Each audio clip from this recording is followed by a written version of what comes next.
wish to create a perfect human being, selecting the best organs from different corpses. Nosferatu, the medieval vampire in the remote regions of Transylvania. 5 innocent people killed, not a sign of a human. It has been established that persons who have recently died have been returning to life and committing acts of murder. In all cases, the killers are eating the flesh of the people they murder. Victims show evidence of having been partially devoured by their murderers. A fool can be killed by a shot in the head or a heavy blow to the skull. A fool can be killed by a shot in the head or a heavy blow. Hello. I didn't hear you come in.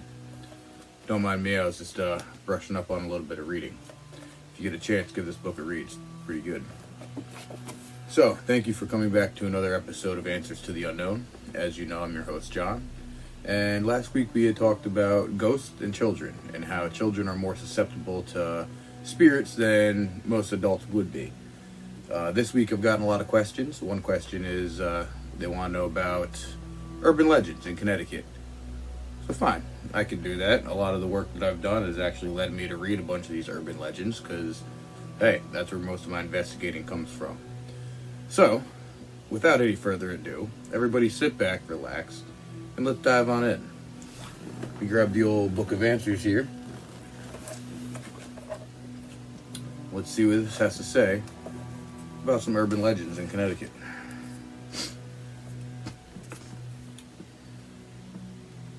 So, first question we have is, what is an urban legend? Well, it's a very good question. So, an urban legend is a humorous or horrific story or a piece of information circulated as though it was true, especially one that involves someone vaguely related or known by the teller. Another question people want to know is, what are some urban legends in Connecticut? So here we go. There are actually quite a few urban legends in Connecticut, believe it or not. This town doesn't have a lot of crazy stories, or this state doesn't have a lot of crazy stories, but it definitely has a decent amount of spooky happenings and things that have happened. I've mentioned a few of them in my podcast. You'll actually notice some of them in here because I'll be reading some of them. And yeah, so without any further ado, here are the legends. So we're starting off with Downs Road. This one used to connect Bethany, Connecticut to Hamden, Connecticut. Now it's just an empty dirt road in the woods. Legends state that it's a breeding ground for a whole bunch of supernatural stuff. I mean, we're talking ghosts, shadows, monsters, cryptid-type monsters, UFOs, the whole shebang. This road allegedly has it all. So, crazy. I definitely want to check this place out already. Sightings have been reported for years on this road. I mean, even to this day, reportings have been happening about this place. If anybody attempts to go down there, they've always been ran out. Kids, adults, it doesn't matter. They've gone down, barely been able to make it down the entire road. And it's a pretty long road, but still. And as far as I know, I don't think you can drive down it. I think it's blocked off, but you can walk, take a bike, whatever down that road. But all have reported strange happenings. Even during the day, this road is just filled with way too much crazy, creepy stuff. To this day, nobody knows why. And they haven't really figured out why this road has so much activity going on. So, go on. Walk the road. Walk it at night, if you dare. So the next one is Gardner Lake. And this is out in Salem, Connecticut. Now, if that name sounds familiar to most of you, going, I swear I've heard you mention that name before. I have. I've mentioned it 1,000 times. Anytime I mention Hell House, which I've mentioned 1,000 times, I'm going to mention Salem, Connecticut. It's just the closest place to me that has given me phenomenal work throughout the years, so I definitely give that place a lot of credit. But yeah, that's where Hell House is at. PWP's famous Hell House, that's where it's located, is out there. But today we're talking about a different house. Today we're going to be talking about a house that is sitting at the bottom of Gardner Lake. That's right. So what happened is, back in 1895, there was a family that lived on Gardner's Lake, and they loved where they lived so much that they wanted to now move to the opposite side of the lake. except they wanted to bring their house. Entire house. They didn't want to rebuild it. They just wanted the house that they had to bring it with them. So they got a group of men. They end up uprooting the house with some horses, putting it on these like big rollers, and started rolling the house across the lake.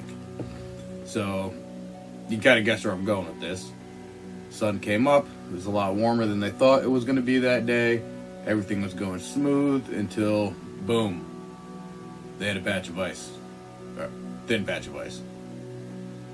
Back of the house starts falling in. Now the house is just sitting in the water. Not even really half submerged, just a little bit submerged. Just sitting there. Unable to get this thing out. They kind of knew that this was it. So in the next couple of days that passed, they kind of just went, got whatever belongings they could, which really wasn't much. And by 3 days, that house was completely submerged underwater. Where it now sits. Still sits this day. You can go scuba diving down there and probably swim through the entire place. Not really anything haunted happens over there, but people have reported hearing piano playing. Could it be some type of phantom music that they're hearing? Could it possibly be that maybe it's just the water is moving the keys of the piano, and sound does work kind of weird that way, where it could possibly be being heard? We don't know. Or maybe people are just thinking they're hearing it because they know the story. We don't know. But it's an interesting one, so go ahead. Take a dive down there. See if you can see it. So this next one is, I want to say it's probably one of Connecticut's first Bigfoot encounters. We don't know if it was really a Bigfoot. There's another possibility of what it could have been. But we're just going to go ahead and for right now say it's a Bigfoot. But they called it the Winston Wildman. So this one I've mentioned, I believe, in episode 3 of Project Wolf Files. So this thing right here, this has been spotted throughout the course of 100 years, which makes me move more towards the Bigfoot era versus the crazy guy type era, just because of the time length. I mean, you got a 100-year span. The odds of you seeing a man who is probably, when he escaped, I don't know, maybe mid-20s, early 30s, the odds of you seeing him still out there running around naked, very, very, very unlikely. So this thing was seen quite a few times, running through the woods, scared the hell out of a lot of the town folk. They summed it up to it being possibly a man named Arthur Beckwith. So this dude escaped mental hospitals like clockwork all the time, always managed to escape. He just loved being outdoors, loved being completely naked, and he just wanted to live off the land. And from what reports say, he was also a very oddly hairy dude. So you can kind of see where maybe this naked, hair-covered guy, and there is that disease where like you grow hair everywhere, like all over your face and all that stuff. So maybe he had one of those. Maybe he had that thing going on for him, and he just seemed like this hairy creature when in reality he was just a regular man, just naked. We don't know for sure until it resurfaces, if it ever does resurface, and if it does, maybe we can get some good evidence of it. But until then, we literally just have some sightings that people have jotted down, and then the description of this guy and his known escaping abilities. So that's it's the Bigfoot one, which is always interesting. So then we have here, which I'm always big into witches, but we have right here a witch, the Wicked Witch of Monroe, to be perhaps, and her name is Hannah Cranna. Once again, another one you may have heard me mention. I mentioned her in one of the podcasts as well. Also, if you're doing any type of research about witchcraft in Connecticut, she's popping up numero uno. She's like the big known witch of Connecticut. Very, very mean lady when she was alive, from what all the stories and reports have said. So she was a real person. You can actually go visit her grave, if you dare. I wouldn't. I'm kidding, I wouldn't. But according to folklore, man, she was a cruel woman when she was alive. She scared the hell out of all her neighbors, and she was accused of being a witch and casting a spell on her husband to make him walk off a cliff to kill himself. So she was pretty much like the most feared person within the entire town. Everybody would fear her, and she would always be trying to put curses on people. And it's also said she knew when she was going to die. She had this chicken that was always with her. When the chicken died, she said that she knew her time was coming to an end. And I believe 3 days after that, that's it. She croaked. She died. Even leaving a curse upon her and her home. So she pretty much said, hey, when I die, I don't want to be put in a wagon and taken. I want men from the town to carry me by hand up the hill to the cemetery. And when she died, everyone's like, I'm not doing that. So they literally loaded her up, started to move. Her body comes flying out, her casket with her in it comes flying out of the back of the wagon, forcing the men to now stop, put her back in. The minute they got back settled in the wagon, out it went again. Her house immediately burst into flames. It was completely torched and on fire. And eventually the men just said, you know what, we're going to do with her wishes, and we are going to walk her up that hill and put her in the cemetery. And they did. And that's it. I mean, that's the story of her. Allegedly, her ghost is known to be haunting the location of where her house was, and also the cemetery. So, who knows for sure. But hey, I mean, I think she definitely has some type of weird witchy powers going on. That or it was a weird coincidence. I mean, so you think about it too. Maybe she didn't set the house on fire with a curse. Maybe she had some really heated people that just wanted some type of revenge. So, hey, maybe they just managed to torch the house. But I don't know. All I can say is that if you go to her grave, try not to anger her, because who knows? You could end up a part of this legend. Yes. Well, the next legend we have out here is about cursed ground. A lot of curses. Gotta love curses. Back in the colonial days, people were getting cursed left and right. So a lot of these, I believe, stem from some type of curse happening. But this one is the Little People's Village. Really cool one. Allegedly, this man was starting to hear voices commanding him to go into the woods and build these little miniature homes for demons. So these little demon homes that this guy was out here building. Whole town thought he was completely crazy until some type of evidence came up that actually proved that he wasn't. And the funny thing is, I can't find that evidence at all. Any research I've done, it never says anything about what that evidence was. It just says that some evidence came up that made everybody else believe, oh, maybe this guy isn't crazy. Maybe there are really demons living in this little house. All we do know is this guy, let's see, it took him, I want to say, a year to do all the houses. And after that, when all the houses were done, he goes to the woods, where the village is, and hangs himself. Why? So weird. It's like these things commanded him to build this town for them, and then that's it. You know, no evidence. Type of crazy. Like, oh my god, insane. So, who knows for sure, like, what happened? Did he really hear demon voices? Are there really demons living in these little homes? A lot of people have gone there and reported weird things happening. Allegedly, they've seen his body hanging still in the tree at times. People have also seen him walking the property, or have heard really evil, demonic things within the little village. So, I mean, hey, I don't know. All I know is that I want to go there, and I'm going to check this out one day. But yeah, man, it's crazy. He's committed suicide right in that little village. So now this leads me to another place that's actually pretty crazy. And if you guys watch Ghost Adventures, I know you've heard about them coming here. But this is the Remington Arms Factory, and this is out in Bridgeport. Now, Bridgeport is already a very not nice place. If anybody in Connecticut's watching this show, you know exactly what I'm talking about. Bridgeport is really not a good place to be. So already just a lot of bad juju in there. Now, it's funny. So is the town itself pumping out that bad juju, or is this place pumping out that bad juju, causing the rest of the town to be the way it is? Who knows? I mean, the drugs and murder rate over there are insane. So this is a Remington Arms Factory. For years, they've been trying to demolish this place. But every time they've tried it, it's failed. Nothing has worked. A lot of workers leave. A lot of the folks say that it's taken so long to destroy because people just don't want to be in or around the building.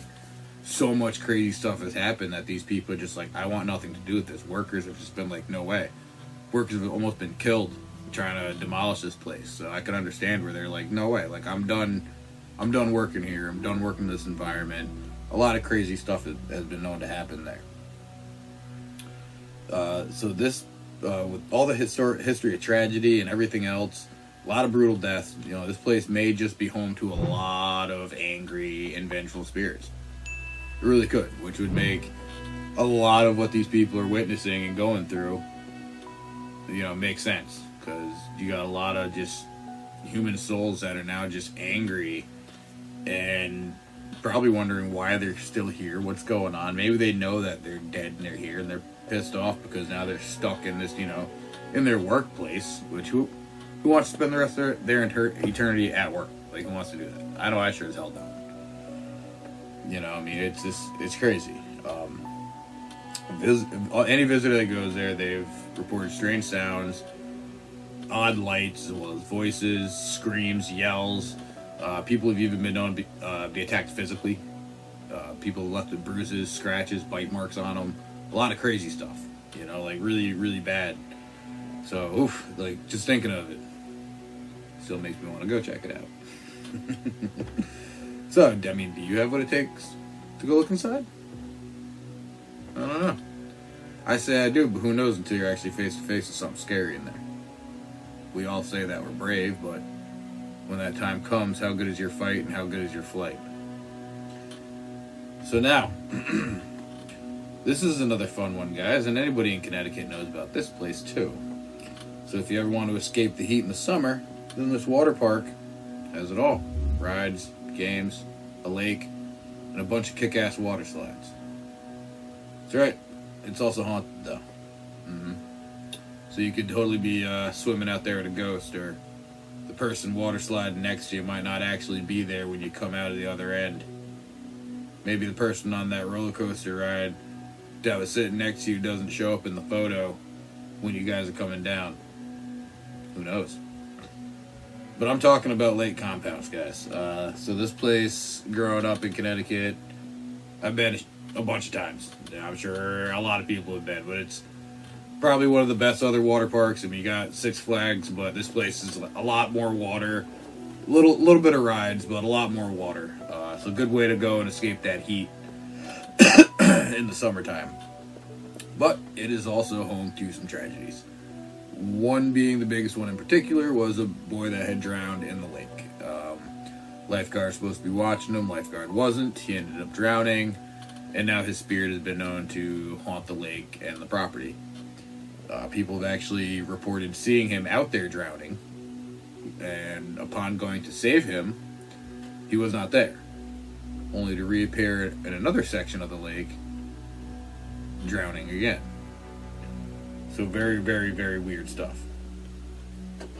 So that tragedy has always been one, but people have also been knowing about all the other things that have happened. It's made this place a big hotspot for a lot of paranormal investigators all throughout Connecticut. Guests of the workers, they report seeing the boy drowning. They also have reported seeing things moving. Strange apparitions, spirits, like shadow figures running by. Whole bunch of crazy stuff at night. The only thing is no one's ever investigated this place. No one's ever got the permission to go in and do it. So we're going off of people who work there, but we don't know for a fact what's actually going on. I'd love to get in there, though, and find out one of these days. Lake compounds would be an awesome spot to go check out. So we have this other one. This one's interesting. I've never heard of this one before. But it's called the Circle of Life. I know I'm not talking about the Lion King song. I'm talking about this bizarre structure. It's possibly a Stonehenge replica. Not too sure. It could also be just an innocent piece of art. But could also be some type of evil place for summoning some type of gods or doing some type of rituals. Because this place is it's bizarre for where it's at. But dude, while most people believe it's just a cool, installation piece in response to them rejecting the plan to do a observatory, a lot of other people think it deals with some other things. A lot of weird things have been known to happen over there. People's cell phone reception seem to act up in this little spot, yet you're right next to a big city, so it's very strange for that to happen. People think a lot of otherworldly worship happens there, but yet, once again, really no solid proof of that has ever happened. There's just been a lot of stories, a lot of hearsay, but no one's actually ever witnessed anything firsthand in this place. Just the odd stories that come out of it. So I say, I'll go there with a Ouija board and see what I can get. I'm just kidding. Maybe not. So this one right here, this next one is a strange one. So this is Guntown Cemetery in Naugatuck. And this one is really probably the weirdest cemeteries ever, with a very weird story. And the rumor is, there's absolutely no rumors. This place freaks people out simply because it just seems to be haunted for no reason other than there's dead people inside of it. That's really about it. Yet some people have had encounters here. Some people have seen apparitions, have caught video of apparitions, have caught pictures of apparitions. People have caught EVPs with people like actually like saying their names of who they are, and when they've gone through the research and looked at the list of the people in the cemetery, they're not in there. So it's kind of odd. So it's like, are there unmarked graves that people don't know about? Or is there some type of weird, I don't know, like spirit magnet that's just drawing other spirits to this place? Who knows? We don't. I know a couple of teams have gone there and have definitely caught some stuff, but just for the fact that it's really not haunted, but yet it is. Strange. Now this is another one you've heard me talk about a number of times on a list of cryptids that I definitely want to check out. This is the Melonheads. So these guys have always intrigued me. I mean, freaking big time, dude. We're talking about 4 foot tall, little spindly body dudes, big heads. Allegedly cannibals. They've been known to attack you. People have gone down the road and have been attacked by a whole bunch of them. But so these dudes take place in Connecticut, a couple of different spots in Connecticut, and one place down south. But we're gonna stick them to the Connecticut right now. But they're from located in Shelton, Milford, and Trumbull. And it's weird because a lot of reports have happened about these things. A lot of reports, but yet no solid evidence. No visuals, no pictures, no videos, nothing. I think one video was kids sitting in a car and you could hear like rocks and things being thrown at the car. Like a lot of them too, not like playful little ticks. Like they were actually throwing rocks and the whole car was dented and messed up at the end. But these guys, man, they're so weird. So the legend says that they stem from a group of mental patients that set fire to a nearby asylum back in the day. Escaped, went off into the woods. Once again, living off of the land, but also mentally handicapped. They kind of reverted to cannibalism, also a lot of inbreeding. So decades of that going on, now you've got Melonheads. Probably just honestly mutated humans that are just living out, probably some Hills of Eyes type of thing, you know what I mean, where they're just living out in the woods, just preying on hikers or whoever may go out there. They can just take them back. And there's allegedly a house out there too that people have tried to get to, but you can't, because the closer you get to, like, they're on guard, allegedly. I want to check this out. This has been like number one on my list of like cryptids to go investigate are these Melonheads, and I will get out there one day and I will definitely get some footage of these things. I'm gonna find the proof of them. Yeah, so like I said, they revert to inbreeding, cannibalism, and people have been known to be attacked on multiple occasions. So be careful if you go down there, guys, because you can end up a guest of honor for dinner. But yeah, no, definitely, guys, these guys seem pretty intense and I want to check them out. I want to get to them. So this next one was going to sound bizarre, but in the end, we all kind of, you'll know what this nasty little thing is. When I first read this story, just the name of it intrigued me. I was like, what is that? So I definitely have to look into this guy. Another one I talked about on, I think it was the first podcast I did. I might have talked about this one, first and second one, but this is the Glaucus. Very weird sounding name, I know that. So I thought this thing was going to be like a Bigfoot type creature. Turned out it wasn't. It was something that was attacking livestock, small chickens, small house cats, in a very brutal way. I mean, just ripping into them, ripping them apart. And it was probably one of the most brutal things that people saw back in that time. So this thing pretty much struck fear in the townsfolk for a long time until it just vanished without trace. So now we're going to jump up into 2021. We have a lot more knowledge of animal life and everything else now. We're doing the research on what people reported and how this thing acted. They determined it was a fisher cat. Fisher cat, for those of you who don't know what a fisher cat is, it's like a pretty big, picture a ferret about this long. I want to say, probably about the height of my chair on the ground. They're pretty big, all right?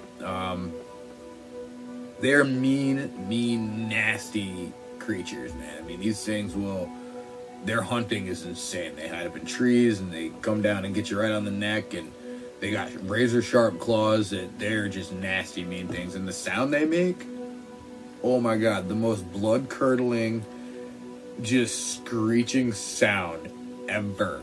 Like, insane. So yeah, I can understand where that, if you heard that sound, came outside, saw the massacre of your animals or whatever, you're going to think this is something crazy. But honestly, in the end, it was only taking down small animals, nothing really too big. And the reports really, literally ended up being a fisher cat. So this was the first reported ever fisher cat that's ever been in Connecticut. We have a whole bunch of them now. I hear them all the time out in my woods, out by my house. And yeah, they're intimidating. They sound very intimidating. So, if anybody knows, there's also a cave system that runs through Connecticut to New York. They're known as the Leatherman Caves. This guy was an actual real guy. He's probably one of the most iconic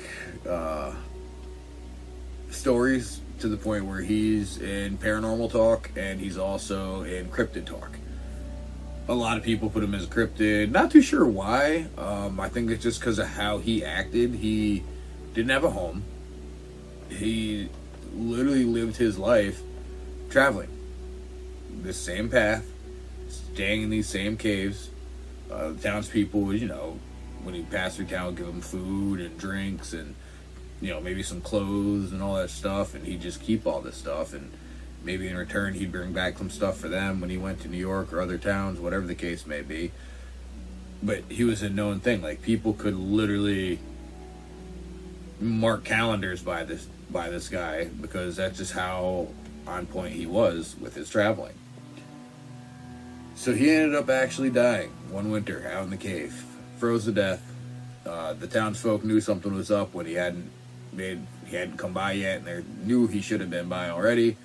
Sent out a small party to go look for him. That's when they found him in one of the caves. So, story behind him is, when you go walk the trails in the Leatherman Cave, which you could still walk those trails from Connecticut all the way to New York now if you wanted to, he's known to haunt there. People have seen him hiking the trails with them. He's appeared in pictures with people on the trails. He is known to be in the caves that he used to stay in. They say he haunts all those. Really cool. I've never had a chance to check out the Leatherman Caves, but that's also another one that is on my list of places that I am so eager to get to and check out, because guess what? I'd love to get me a nice piece of picture of some old Leatherman. That'd be good.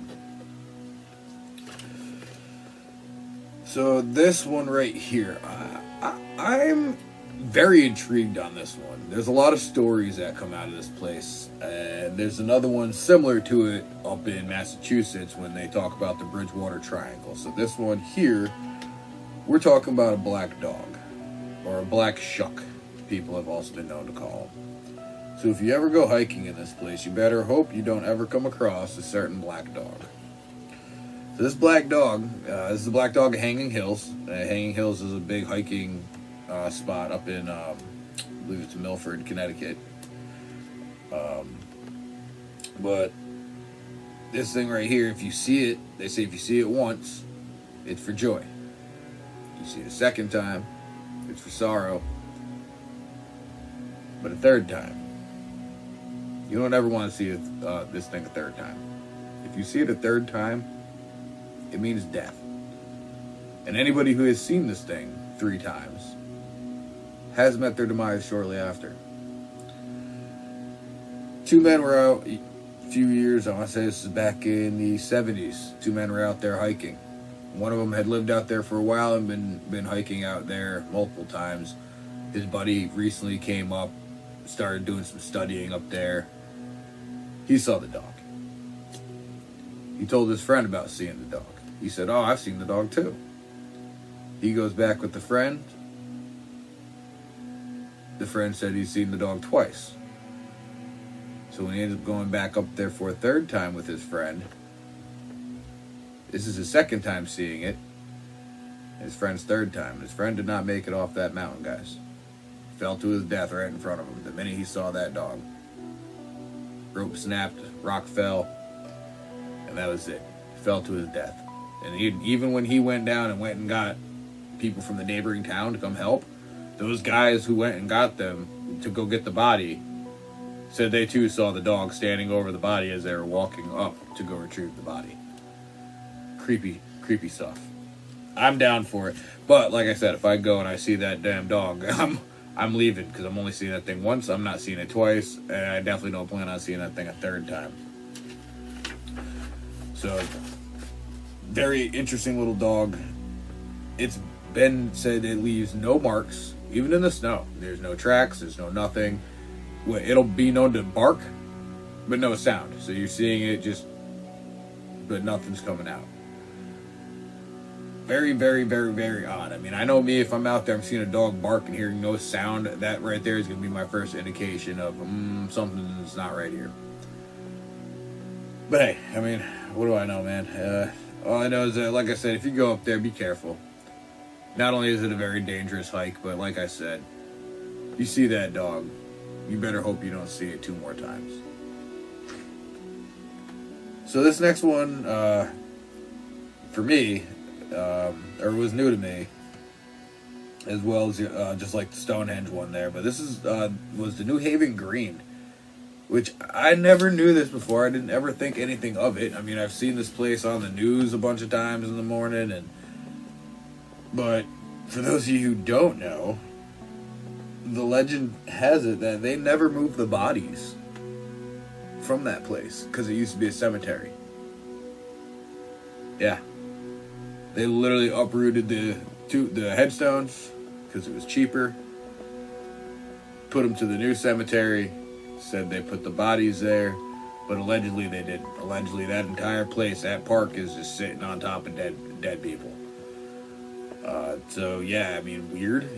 I don't think anybody's really reported anything crazy, but I don't think anybody's really done an investigation in the park. I've never really seen any videos of people doing investigations there. So that would be an interesting one to go check out. Maybe try to do a little more research on that and see just how true that legend is. Because if that is true, dude, that's insane. So remember, if you ever are out there and you're playing ball, playing football, you're having a nice romantic picnic with your loved one, remember you could be doing that on top of a dead person. So, this one right here, next one, this is coming in at number 2 of one of my favorite urban legend places. I talked about this one in my podcast as well. So, if you like treasure and all that other stuff, this place is good for you. So, my favorite right here is Charles Island. This place was cursed 3 times. Once by a Native American, then by Captain Kidd, he was running from authorities up the coast of New England. Allegedly, he's got a whole bunch of his treasure buried along the coast of New England, Charles Island being one of the places. So he allegedly put his treasure there. He cursed that as well too, saying that anybody tries to take his treasure will meet, immediate death. That's number 2 for curses put upon this island. Then number 3, out in Mexico, an emperor got his treasure stolen. The people who stole it fled all the way up to here, where they ended up trying to just get rid of the riches. But he had cursed it that anybody, who took the treasure would meet death. Well, 4 guys stole it. 3 of them got sick with crazy illnesses and died. The last dude pretty much going, you know what? This has got to be real. He goes out to the island, goes to bury it, buries it, drops dead right there on the island. Maybe it was a heart attack from digging. Maybe that curse got him. I don't know. But now he buried that treasure with a curse on that island. That's curse number 3. So this place has been cursed. There used to be a monk chapel out there. The ruins of it are still there to this day. They couldn't maintain it because of all the stuff that was going on, and they brushed it off. They thought at first when they were heard of it, they're like, nah, it's just Native American folklore and early colonial myth and all that stuff. It's not real. But then they started to realize some things, and that was it. Nothing could stay on this island. People have tried to, I think a guy tried to build a restaurant, and that place completely just burnt up. Like nothing. Anytime anybody's ever tried to build something on this place, it just never works. It's all completely fenced off now. It's very hard to get to. Allegedly, it's patrolled. They made it a bird sanctuary. So, like, a whole bunch of crazy stuff to keep people out, which is just odd, because it is just an island. And if it was just an island, well, maybe what's with all the crazy secret, security? Why keep it so locked up? I'm going to get in touch with the right people one of these days, though. I'm going to go out there and I'm going to do my investigation. Or I will eventually try to find my own way in, like I always do. But either way, I'm getting to that island. I'm going to figure out what's what on there. So we're coming to an end, folks. This is the last one, and certainly not least, but Big Papa of the urban legends in Connecticut. This goes down as the most scariest place in Connecticut, and it's Dudley Town. So the town of Dudley, also known as the Dudley Town Curse, is coming in at number 1. So this colony town was named after the Dudley family, who all met a gruesome demise, leaving behind a curse that plagued them, the land, and anybody else. I believe the remaining family too actually got plagued with this, and until recently, allegedly the plague or curse has subsided. But this curse had made it impossible to farm, impossible to build. No matter what you try to do, nothing would work. So eventually the townsfolk left, whoever was left, seeking better land. And to this day, there's nothing you still can't build on it. You still can't farm on it. It's just very unlivable land now. People report, there's no wildlife, no sounds of anything, no birds, no crickets, no frogs, nothing. It's dead silent when you go out there, which is weird because, dude, I've been in the woods 1,000 times. You're always hearing something. There's nothing. Complete silence. People have known to hear whispers, voices.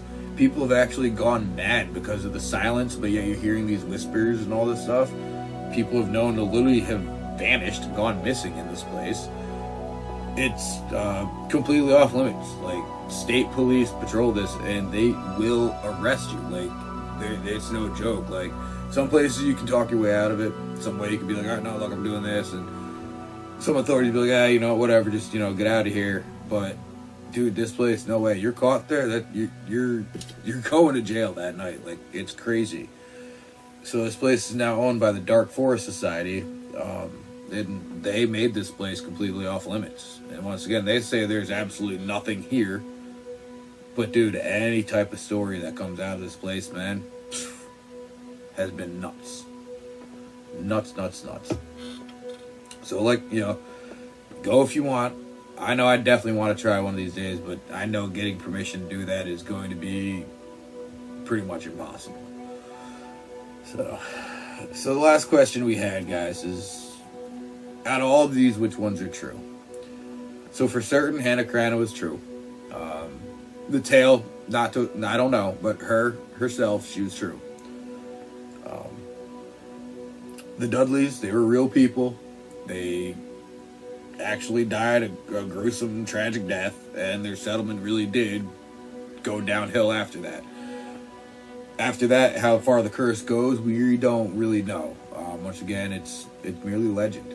I wouldn't know unless I went out there and got a chance to check it out for myself. But like I just said, that place is nearly impossible. The Leatherman, he was a real guy, did his thing. People have thought he'd been documented for like ever as being a real person. And the Glaucus, we know about the Glaucus. That was a real thing. It just wasn't what they thought it was. It turned out to be an actual real animal. And then Lake Compounds. That was an actual tragedy that did happen. A boy did die at Lake Compounds from a drowning because the lifeguard was not paying attention. So that's where that story stems from. So once again, no one's ever investigated there. We're going off of merely hearsay. But who knows? Maybe it could be true. Maybe it could just be a bunch of baloney. We don't know. Well, guys, this concludes this week's episodes of Answers to the Unknown. Until next time, Wolfpack, keep it spooky.